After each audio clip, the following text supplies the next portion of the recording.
But they do need to assess the environment due to the human relief that was being conducted out there as well, hidden in the bushes. So that's going to be something else that they have to assess for the environment. I'm not sure when the state agency that does the assessment for the environment is going to be down here, but we're going to be in communication with our state consultants to get that accomplished as well. I just finished seeing the infamous dam. On our side, there is some security, some personnel that are still monitoring those conditions to make sure that we don't have a repeat. Again, this is also dependent on the cooperation with our state officials in Coahuila and also the federal officials of Mexico to make sure that we don't have another major event here in the Del Rio community. That's pretty much the update that I have right now. I'll go ahead and take questions, as she mentioned, from this side to this side. Alcalde, yo sé, bueno, me lo contesta en inglés, pero le pregunto, ¿sabe usted la dimensión de las pérdidas que hubo a lo largo de esta semana al tener el puente cerrado? So the amount of financial loss I can tell you is roughly, just for the tolls alone, is about $17,000 a day, and there's about $35 million in trade that crosses either way any given day. Where the city of Del Rio is still assessing the actual loss as far as getting every detail associated with it. We're reaching out to our business communities to see how that's impacted them as well, just because we also have employees that have had to detour up to 4 hours to get to work and wait at the Piedras Negras crossings and the Eagle Pass crossings. But I can tell you that it has been a big toll on businesses, on industry, and also the school children that were going to school here in the United States to the private charter schools. You want to point? You said that you haven't been told us when the bridge might be open, but have you got any kind of indication whether could it be later today, this weekend, or like, and what is that going to depend on as far as how quickly it's going to get? The last assessment that I got was anywhere between 48 to 96 hours, so that would give us as early as maybe late Sunday night, early Monday morning. Monday, Tuesday is the time frame that they're looking at. That, of course, is going to be a moving dial, just because they need to make sure that there's nothing hidden in the bush, in the brushes, or anything like that. You have to understand that there was a lot of people hidden in the brush, and so now that they're actually going into the brush and to the outskirts that are out here, they're assessing anything that they might find that could impede that opening of the bridge. And the reason why it's important that they secure everything out there is because we want to make sure that we're doing things the right way, so that we do not put our staff, our city staff, our border patrol staff, our customs staff in harm's way. Santa? Yep. There's a lot of concern among locals here that there were crossings before this group came, and there will be crossings after all the attention is left. I mean, what is the community doing here to address the concerns here? You know, this is the concern that I've been sounding the alarm since pretty much the last couple of years, as far as the crossers that are still coming, especially this year, considering the significant increase in crossers. I have been working in direct communication with Secretary Mayorkas to pass along any concerns that I have, and also working with the staff there at DHS. And I can assure that the community that I do have that direct relationship now established to ensure that whatever I find on the ground is transmitted effectively. I will also allow Border Patrol's assessment on their intel to continue that process as well. But if there's something urgent happening, like the event that we experienced that began about 11 days ago, I'll have that relationship now that's firmly established, so I can ensure that hopefully this doesn't happen again. We're sure here. Do you feel, following what you just said, do you feel confident that the federal government would respond more quickly and more efficiently next time, rather than get such a situation that looks so out of control? I believe that the Department of Homeland Security will look at the alarm, at the alertness more directly. I know that other border mayors and I have had this I've reached out to all border mayors and just to let them know what's going on, and hopefully the information that we have doesn't fall on deaf ears in the future. And I can only hope that the DHS reevaluates the direct communication with border town mayors and judges to prevent this from happening. Thank you for doing the press conference. Two quick questions. One is, have there been any deaths at the camp? I don't believe there have been. And then the second one is, have you heard from the governor and from DPS about securing the area around the bridge and these areas down there? Are they going to do more in the coming days to do that? Miraculously, there have been no deaths. I'm very proud of the workmanship of the federal agents that provided medical care and urgent response. I can tell you that there was approximately 10 births, either on site or transported to our local hospital, and also down there at the medical site that they have. So, in fact, we've actually welcomed life out of all of this, despite the circumstances that are there. I can tell you that the humanitarian efforts have been, it's just something that I've never seen on this scale before, how quickly all the agents and the volunteers and the different agencies that were just providing the care that they needed in real time. As far as the governor's response to securing the area, I thank him again for having Department of Public Safety, our state troopers here present, because we're still getting concerns over migrants crossing, not knowing the terrain where they're entering into city streets and county streets, and they're providing some kind of secure measure there.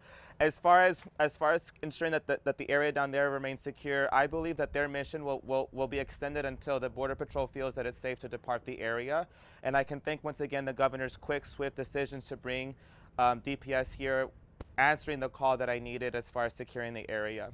But again, it took a village.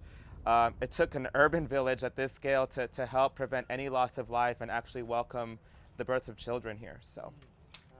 Mayor, do you have information about when it's possible the migrant camp is going close?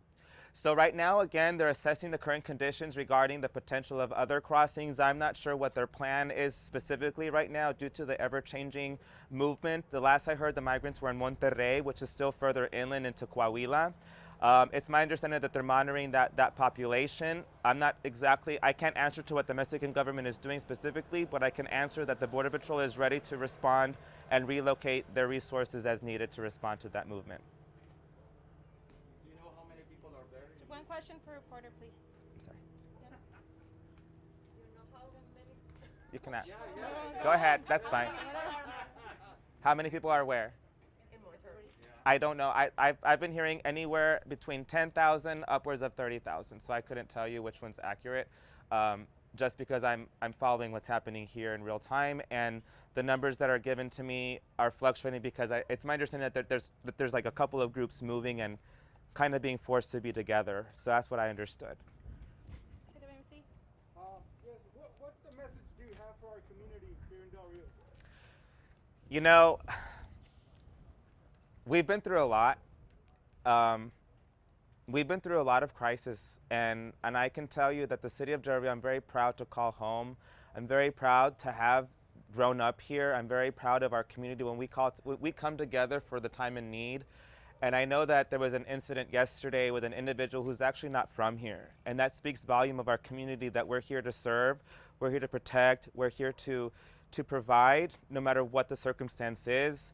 We let our own personal beliefs kind of go to the side a little bit so that we can be resilient, and we bounce back as a community. The city of Del Rio has been nothing but welcoming to law enforcement, who's been providing the security that we need to allow the Border Patrol to do their mission.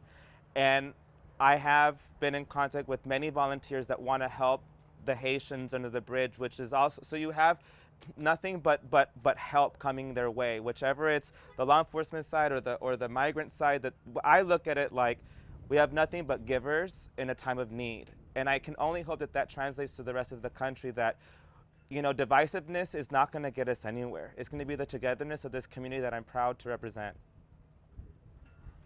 Mayor, you're talking about still waiting for a caravan of migrants coming in from Monterrey. We have knowledge that there's still thousands on the way from Colombia and Panama.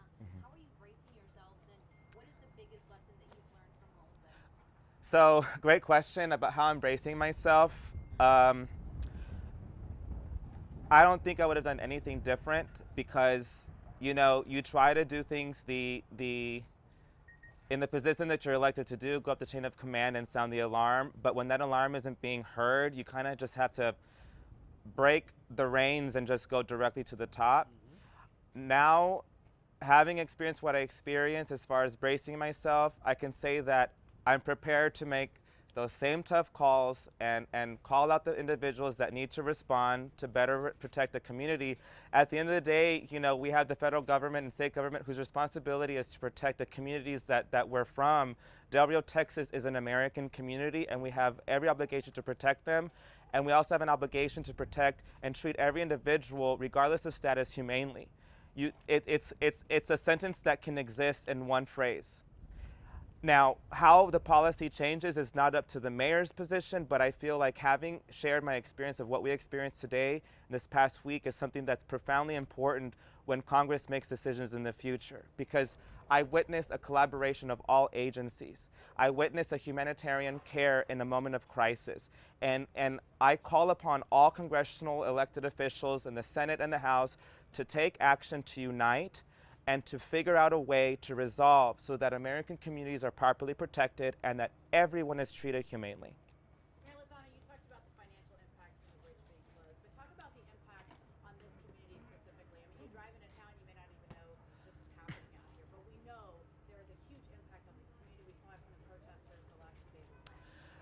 You know, again, I'm going to go back to just my previous statement. We're resilient. We come back, we bounce back, and I just feel that, you know, of course people are going to worry about how they're going to get across the bridge, and it's an extreme inconvenience, but I've gotten a lot of support from people that live in Acuña that they're proud that I was able to respond the way that I did. They know that I'm protecting their families, for one. Another feedback that I got is just that, you know, how is it that Del Rio got selected? That's going to be studied by every major institution as to why Del Rio was the precipice of this crossing. But I can tell you this, you know, Del Rio is a great place to visit. You know, you go down in there and I reached out to a business owner to help law enforcement find a seat at the table, and they were just absolutely, Mayor. They would have done the same for you if you had reached out as well. That's the community that I'm proud to represent. But I'm going to go back to saying this: we're resilient. We bounce back. We learn, and we'll continue to prosper. And hopefully, you know, this will be just a moment in our history to move forward from. Pardon, Mayor, for the workers and businesses that have lost income and revenue over the last week and change, do you have any plans for local aid? For what was the last state? For local aid? Local aid. So I can tell you that through our state and federal consultants that the city has representing us in both Austin and Washington, D.C., I've already directed local staff to begin the assessment of the city's financial loss, working with the county for their financial loss, and also reaching out to business communities to work out the financial loss so that we can find a program that works for us to claim some of that revenue loss back, so in return. So we're trying to begin that assessment. Of course, it's not going to happen overnight, unfortunately. I wish it could, but we're definitely working on that to help. Mayor, Karen Gleason with the 830 Times. This has been an amazing effort by both the city, the county, the state government. The only black eye on this entire show is the Horse Patrol incident. I know that you have spent an inordinate amount of time in the camp yourself personally. Can you tell me what you have observed personally as far as the treatment of the immigrants by any law enforcement agency, be it city, county, state, or federal? Yes, ma'am. So it's unfortunate that, and I'm just going to say this, that the White House continues to be silent as far as the humane treatment of the migrants that I witnessed down there.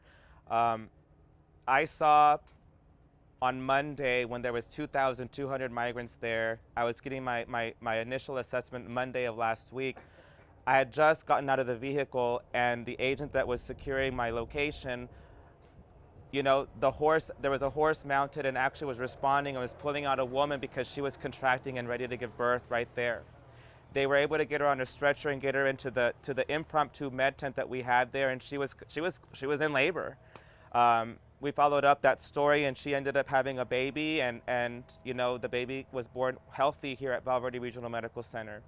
I've seen the children that their parents, you know, are walking them through to the agent, and we still didn't have the med tent set up yet, but we had the agents with their portable medical facility, their on-person med stuff, you know, giving the IV right there, just in real time, so that the child doesn't pass out, and trying to get that child into a facility that they, like a trailer, that the Border Patrol was using for themselves. They actually cleared it out to just put people in there, to put them in the shade.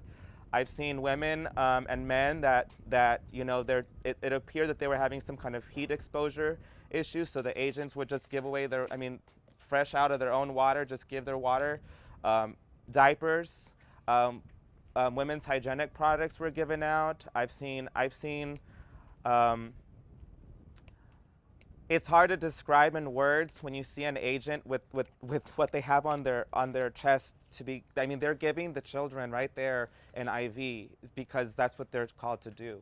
When I saw the agent come back, and she's like, oh, they said, you were naval, you were in the Navy, that's where you get your training from, and she goes, you know, that's what we do, we respond, you know. And regardless of whatever the perception is from the public, there's a lot of good that happened. There's a lot of good that happened.